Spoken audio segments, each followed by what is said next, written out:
been a very, very good friend of mine, so I won't belabor my friend Bob, please.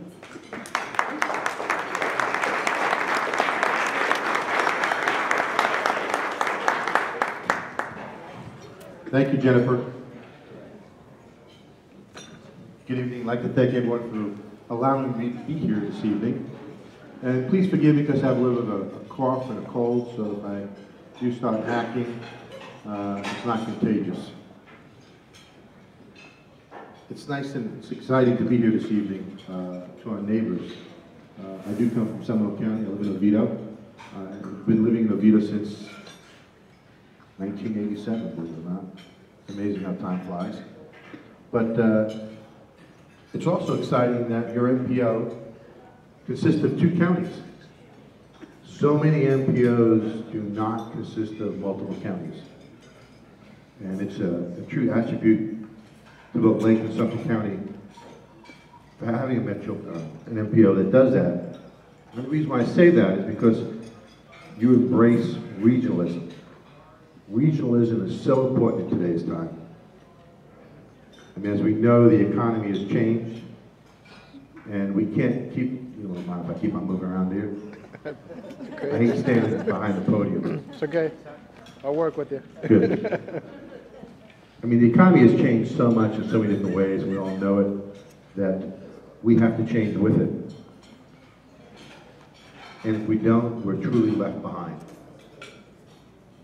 You know, so many times you hear from the realtors that it's all about location, location, location. Well, they're right.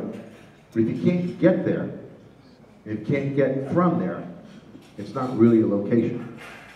So transportation and economic development does go hand in hand from so many different aspects. I do want to introduce one of our staff members here, Miss Virginia. She's the one there with the camera. She's our Director of Regional Partnerships, so thank you for being here this evening. Harry, our Executive Director, Harry Barley, couldn't make it tonight. He's up in Tallahassee. As we all know, when things go up to Tallahassee, Lord only knows what happens up there.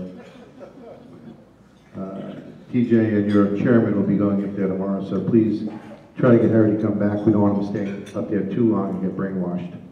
Okay, thanks. I was also told to make my comments somewhat brief because I am in the Villages and everybody does go to bed pretty early here, so sorry about that.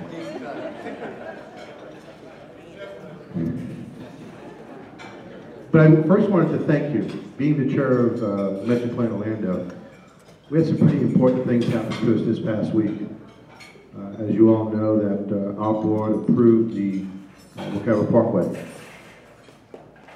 And that is truly a significant accomplishment. But more importantly, I wanted to thank you all. Because as our neighbors to the north,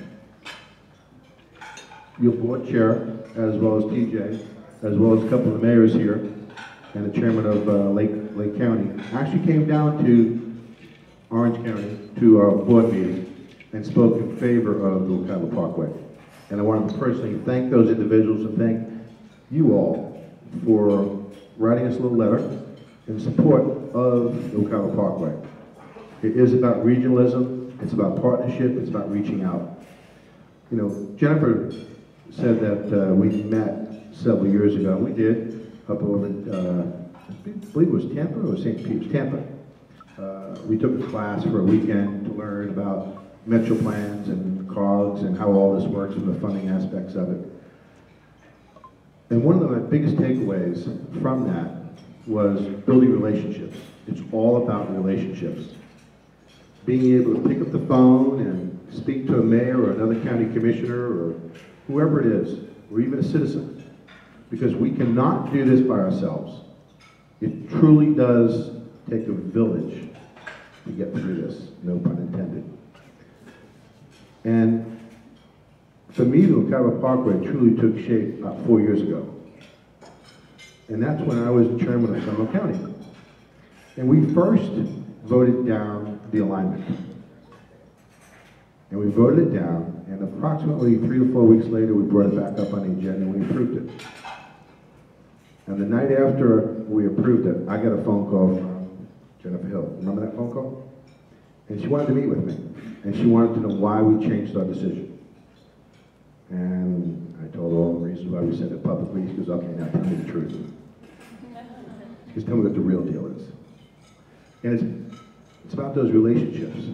It's having the ability to pick up the phone so that you can work through those issues.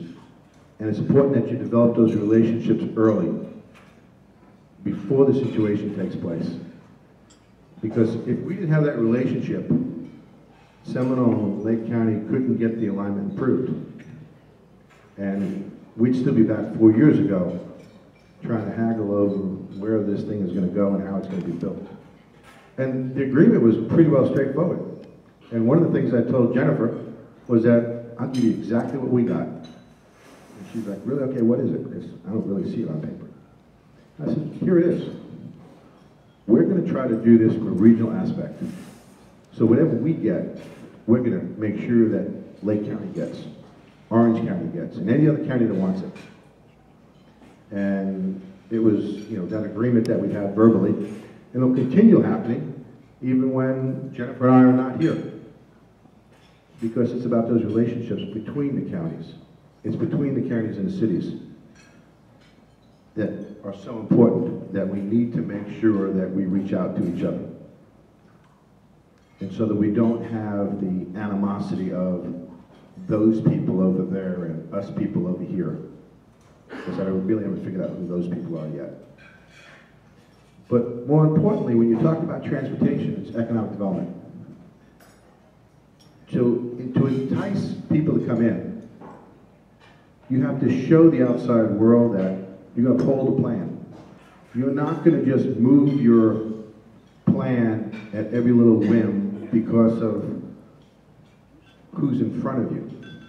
Even though their input's important, because education is important.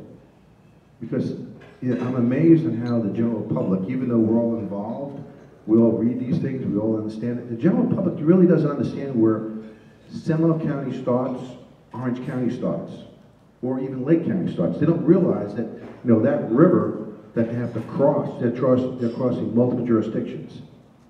And when you get inside the county, you have cities that, you know, I live in Oviedo.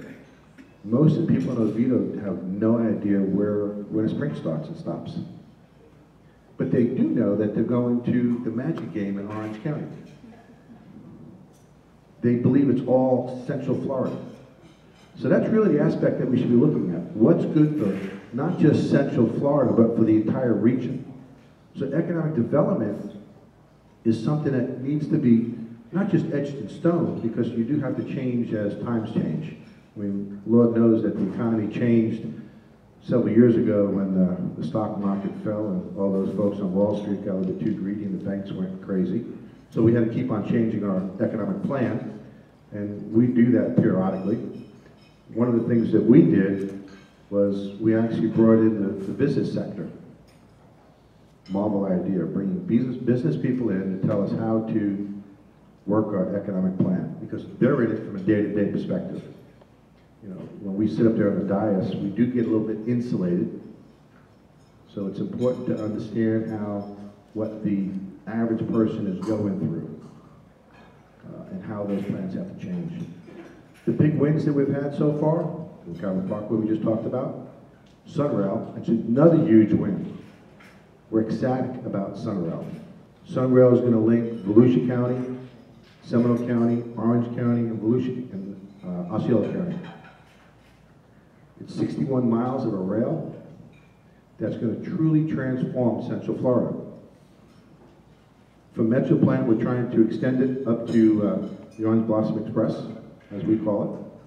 We're still trying to get it to the airports, both the Orlando Airport and Sanford Airport. If you really want to change how our community talks about transportation, rail is the way to go. If you look at any of the communities in and around the country or internationally, people do use rail on a regular basis. We're using each one of our rail stops as an economic engine. We're doing transit-oriented development. we're trying to bring in dense development in and around the rail stations, so that each rail station would be their own little microcosm of an economic center. We're a density where you can live, work, and play. Unfortunately, when we did Sunrail, we had to do commuter rail first. Commuter rail begets light rail. Because right now, commuter rail just runs in the morning when you go to work, in the evening when you go home from work.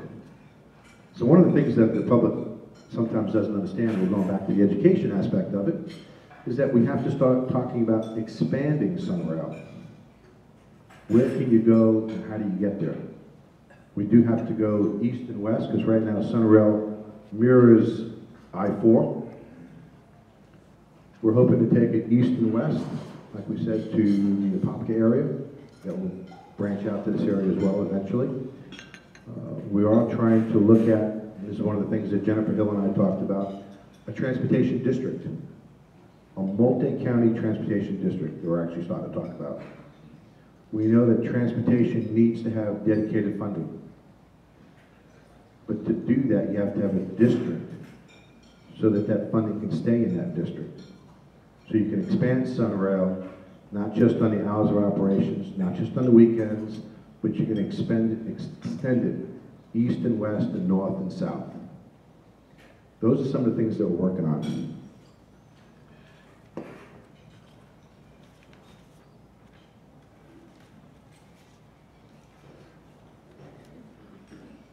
You know, one of the big things that really helped Seminole County years ago was the 1 cent sales tax.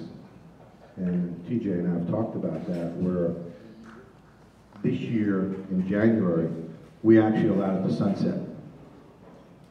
We sunset it for a purpose. And the reason why we sunsetted it was because we had enough revenue to last probably about 3 to 4 years from now.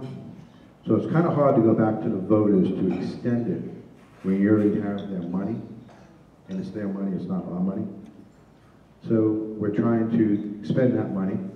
We're hoping that we're going to be going to transit-oriented sales tax, a charter county tax, where we can actually dedicate it to transportation. With the sales tax that we had, we've had it for 20 years. We've renewed it twice. Most of our infrastructure that we have been paid by the sales tax. We've leveraged those money. And what I mean by leveraged it, we haven't done it lately because DOT won't do it now, but for many years we've actually loaned DOT money. And we've loaned the money to them and they've actually paid us back within 5 years. That's how we got most of our projects built. One of our county engineers, Jerry McComb, was the one that actually came up with that. Orange County got a little upset with us because we're moving projects ahead at light speed, so to speak. Most of our roads are in good condition. So what we need, not just in Seminole County, but Central Florida, is dedicated funding, not just for rail, but for all transportation. So those are some of the things that we're talking about right now. We had a task force that we formed about a year and a half ago. Commissioner Henley was the one that actually started it, who sits on our board. And over the past year and a half, it's been the 3 counties for Metro Plan, as well as Volusia County. And now we've actually asked your MPO to be involved in that. So we're discussing different avenues on how we can actually get dedicated funding and how we can focus our funds, not just on transportation, for rail, roads, and buses, so that we can partner with private partnerships as well as the state, so we can maximize what limited resources we have. Our resources are going to get limited even more as the state's deficits keep on getting bigger and bigger. So for the next year or two, we're actually going to be talking about how we can move forward with that. We're talking to the state of Florida to help us form a transportation district. We're also talking about education, educating the public, so they can understand that the gas tax doesn't pay for the roads that everyone perceives that it pays for. I've spoken to many of my neighbors, and you know, I'm amazed on how so many people believe that when they pay their 3-something at the gallon, they're paying their federal taxes and their county tax for the gas. They believe that all that money pays for all the roads.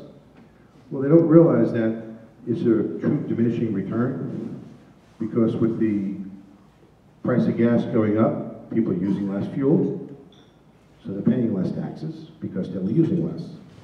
Then automobiles are getting more and more efficient.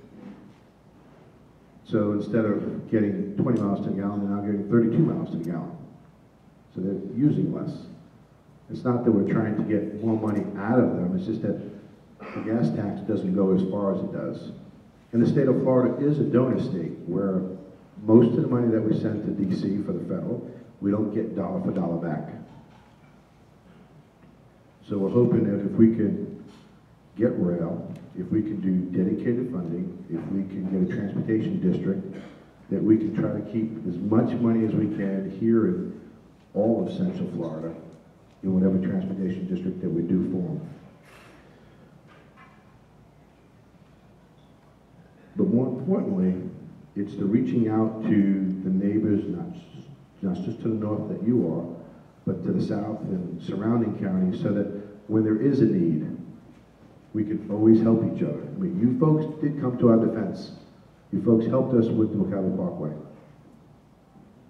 That doesn't get forgotten very easily. So when there is a need up here at your MPO, please let us know. The next big thing that we're trying to work on is the widening of I-4 from SeaWorld all the way through Lake Mary.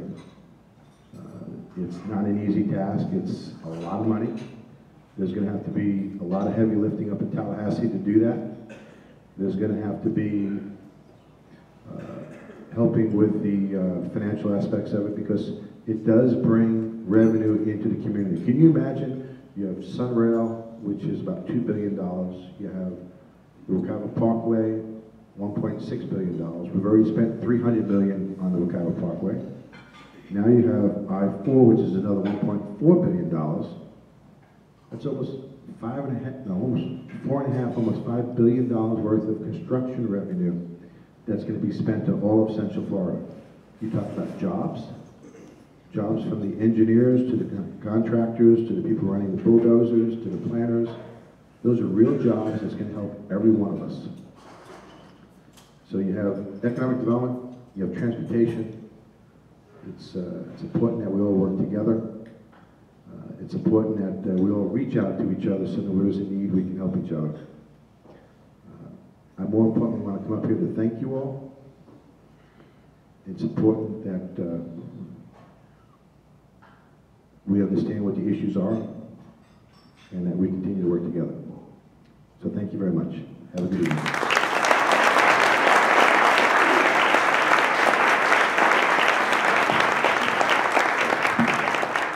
Thank you, Commissioner Dallari. And again, what was really good is you got a perspective of somebody who spent 8 years with the municipal government as an elected official. He's been on the county commission in Seminole and chairing the MPO this year. So that, for this group, this should give you some good perspective. I think it's important to hear across county lines, because I remember what it was like before there was an MPO.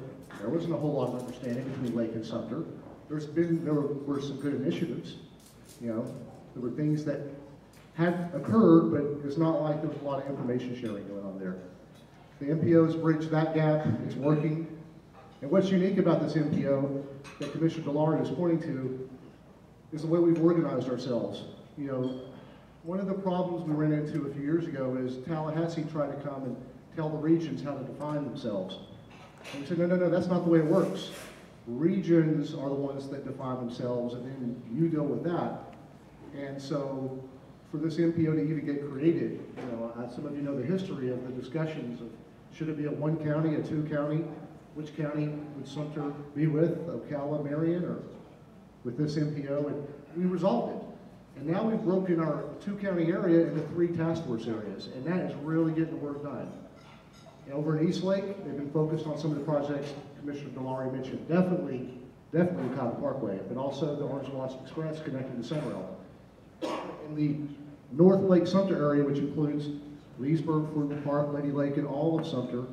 We're focusing on this network that truly straddles over the county line. US 301, US 441 and 27, I-75 and Turnpike, and then all these regional county roads. And then South Lake, my goodness, South Lake, that task force goes like gangbusters. You get the biggest crowd, everybody's engaged, it's very, very productive.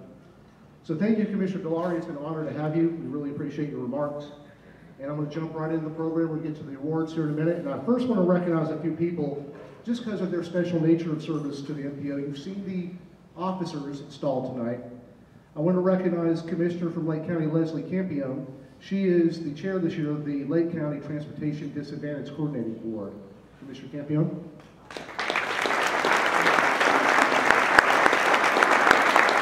And you don't have to say anything.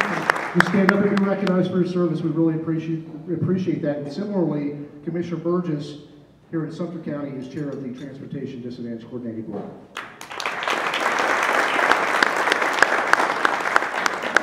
We have a group that maybe seems specialized, but they have a really unique role in our MPO. That's the Bicycle and Pedestrian Advisory Committee. And candidly, the way the system was set up, everything when I walked into the MPO process was oriented around cars. And it's very important that we have made so much progress and strides to recognize that before you ever enter a car, you are a human. And so we've got to plan for the humans. And that's what the Bicycle and Pedestrian Advisory Committee does. So I want to recognize that chair, Bill Ferree from Eustis.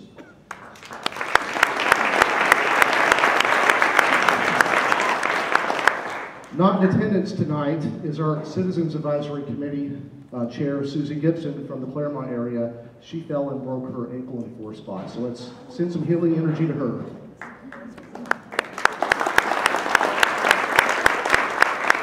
And Ron Sheahan, who could not be here, his boss Amy is. He is the chair of the Technical Advisory Committee. He is from Lake County, and that's made up of all the planners and staff people from our member governments. So recognizing Ron Sheahan.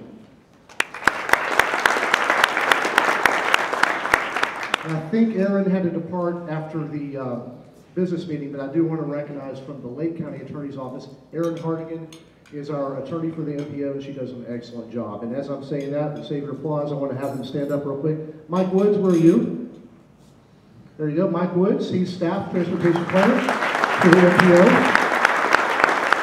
So those of you that know Mike know that he does everything that involves anything but cars. But what Mike's in charge of is a lot of stuff. He handles transit, transportation disadvantage. He handles the scenic byway program. He handles crash data. He handles all the trails master plan, the safe routes to school. He is even the public information officer for the MPO. So Mike does a lot. In addition, I want to recognize Franco. He's already standing and he's running the camera. He actually is not a communications person. He actually runs our geographic information services. So Franco.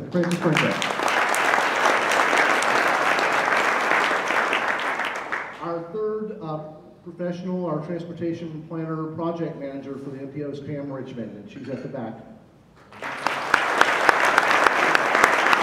And Pam manages a lot of our special projects and works with consultants and does a lot of the outreach that and helps me reach out to our neighbors. The woman that keeps me completely straight and the budget clean and all those good things, Sue Goldfuss, the executive assistant to the MPO. A little bit of history. Now, the MPO was created, and Jeb Bush signed it. I think the agreement was like December '03, and the board met for the first time in February '04. And I was just a measly technical advisory committee member for the city of Tavares way back then. Sue was the actual first employee of the MPO, permanent employee. And she has been with us that whole time, all 8 years. So I really, really appreciate all that Sue has provided. And similarly, the other person behind the scenes that made a lot of this tonight possible, Nancy Valenzano.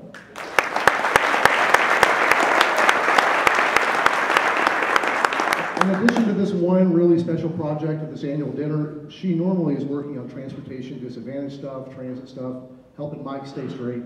We really appreciate all your efforts, Nancy. And then finally, Olga Marcondes. She is our technical person that reviews all the traffic studies and messes with all that data. So some of you may not even speak to Olga, but I want you to know there's a really smart woman behind the curtain running all these numbers. All right, I want to take a moment, and some of our sponsors don't even know what they're supposed to do here, so I'm going to keep it real simple. The first thing I need a staff person to take one of these microphones and make sure it's turned on. And as I name each individual, we need to hand you a mic real quick. I want you to introduce your consultant team, and I want you to tell us what you're doing with the Lake Sumter MPO or any of our local governments. So I'm going to start off. Now understand who I'm going to address right now are our Horizon sponsors. And I made no secret about this. This event's special in a couple ways. I love recognizing all the efforts that you all put in. You know, it's clear I love my job. I think my team loves their jobs. But to get your time and investment into the MPO, we know we have to occasionally dangle a carrot, and this is part of that whole process. So Horizon sponsors are very appreciated because when you sponsor this event, you're not only enabling all this good stuff to happen, but you're also helping me do things that I can't really do with my federally supplied budget, like buy those really cool yellow pens that say Lake Sumter MPO. If it weren't for you sponsors, I wouldn't have those really cool yellow pens. So I want to thank you that it's more than just the dinner. There's a lot of little things that you all really do help the MPO do throughout the year, in addition to the actual work you're doing for us. So let me name a few. I'm going to start with what used to be Smith Associates, it's now CDM Smith. I got Bob Hamm at the back of the room. He's way back here. So Nancy's going to bring you a mic. Just introduce yourself, the team. Bob Hamm. Push the button in for me, I'm on.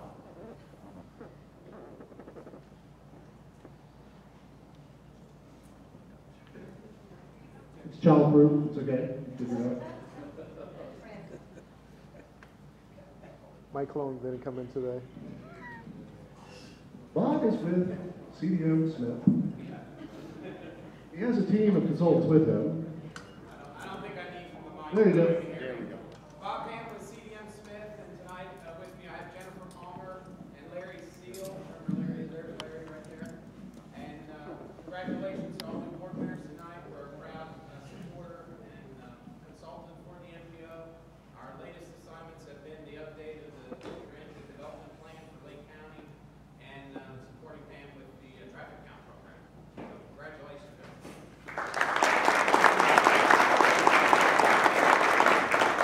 Thank you, Bob. They've been working with us for years, and if you haven't noticed, a lot of consulting firms either went away or merged over the last few years during the time. So we're glad to see you guys still with us and still part of our team. From HDR, I would like to introduce Mindy Heath. Thanks, TJ. I'm here tonight with Jamie Kraminski from our office, who's an extraordinary engineer, does a lot of our bicycle pedestrian planning, and he not only plans, he rides his bicycle into our office about 4 days out of 5.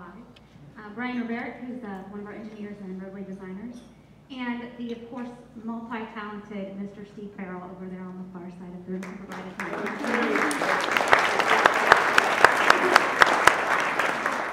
We're currently helping the MPO with the Safe School Access Transportation Study. We're looking at about 24 schools in Lake County in this second phase of the project. And we finished about 12 observations. We met today with Mineola and Claremont in Lake County and are developing our initial recommendations. And I want to commend the MPO and its staff for having really the vision to realize that transportation planning is about looking at not what cars need, but about what communities need, and for the spirit of collaboration that they've brought to the process since they were formed. It has been HDR's rare privilege to work with you, and we look forward to continuing to have opportunities to support the MPO and its staff in that mission. Thank you. Thank you, Mindy. Next up from Kittelson Associates, I want to introduce Carl Passetti. In the middle of the room. Thank you, TJ. With me tonight I have Travis Hills, Justin Vanson, and Jane Lim-Yap from our Orlando office. I'd like to thank the MPO for the opportunities this past year. And specifically, we've had the chance to work on a partnership study between the MPO and FDOT on State Road 50, the displays in the corner. And really this study came about probably 3 years ago, I think when TJ said, once 6 laning is done, there will be no more capacity projects on 50. Now what are we going to do about it? And through this study, we've taken on the challenge of outlining some steps of what can we do. And it's been a really rewarding project. Like I said, to work with the DOT, Pam has provided tremendous support through the MPO. To also work with the very active South Lake Task Force, City of Claremont, and some of the Lake County officials to come up with a plan that we're very proud of and look forward to seeing it continue to grow. Thank you. Thank you, Carl. We're very pleased with the work that came out of that State Road 50 corridor study as well. From Renaissance Planning Group, and is Whit actually here? I didn't get to say hi. Hi, Whit Blanton from Renaissance. People say that all the time. It's Whit actually here. It's really great to be here and be a partner of the Sumter MPO. I'm Whit Blanton from Renaissance Planning Group. Nick Leff with Renaissance is typically our project manager for most of our assignments. We have David Nelson and Alan Steinbeck, who's in our Tampa office of Renaissance. You know, this community has changed tremendously since I first started working in this area in 1993 on the US 441 bypass study. Some of you may remember that. And we're excited to be part of this region. And our last assignment was on the 2035 Long Range Transportation Plan. We're continuing to help with data collection, data development. And we just completed a citywide visioning study for the city of Mount Dora, which is an important foundation for a lot of partnerships between Mount Dora and Lake County and East Lake County. So I think there's a lot of momentum, and that will really provide a lot of guidance for how development occurs once that Wakata Parkway gets complete. So thank you. Thank you very much. I guess I apologize. I got to speak to Nick on the way in, but I didn't even get to see Whit. So, and again, it's really great that they helped us through this 2035 plan. Again, I cannot tell you how proud I am. That first MPO plan we ever did, it's atrocious. It had all these 6-lane roads everywhere. I'm very proud of what we put together this time around, so thank you all. The next one up is Tindale-Oliver Associates. We have Bob Wallace, who I've been working with for 7-8 years now. Yes, thanks, TJ. It's an honor to be here tonight, and it's an honor to serve Lake County and some of the cities within the Lake and Sumter MPO area. With me tonight is W.T. Bowman, and W.T. was our project manager on the lake signal retiming study, about 50 signals that were retimed and have achieved significant improvement, reduction in delay on some of the major roads in Lake County, both state roads and county roads. And that study was done in conjunction with both the Tampa and the Orlando office of Tindale-Oliver. Thank you all very much for allowing us to be part of this program tonight. It's great to have such a collaborative process and to be a part of that. Thank you, Bob. Tindale-Oliver's done work in Sumter and Lake. It's been a fixture in Lake for years, helping on impact fee studies and so forth. And he continues to be a good resource in helping us come up with ways to solve this funding dilemma we have. So thank you, Bob. And our final Horizon sponsor I want to recognize from VHB MillerSellen. We've got Gordon Daring here. Thank you, TJ. I would echo some of the sentiments of the other folks who have spoken. It certainly is an honor to be here with all of you this evening.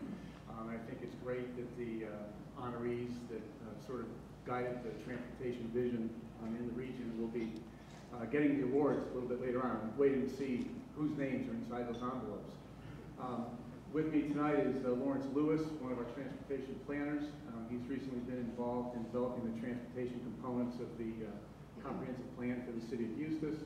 Matt LaChance from our Orlando office is a pavement expert. I like to call him the pavement whisperer. I also run our company's pavement practice up and down the East Coast. You know, again, it's just been wonderful working with the organization here. Richmond has been particularly helpful to us and with their guidance and expertise. We look forward to continuing the relationship. Thank you.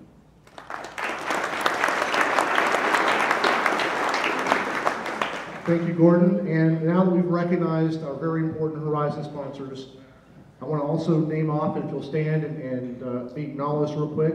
I want to recognize our friends of the MPO on this event, starting off with the Canin Associates. I know we have Eliza Harris here. And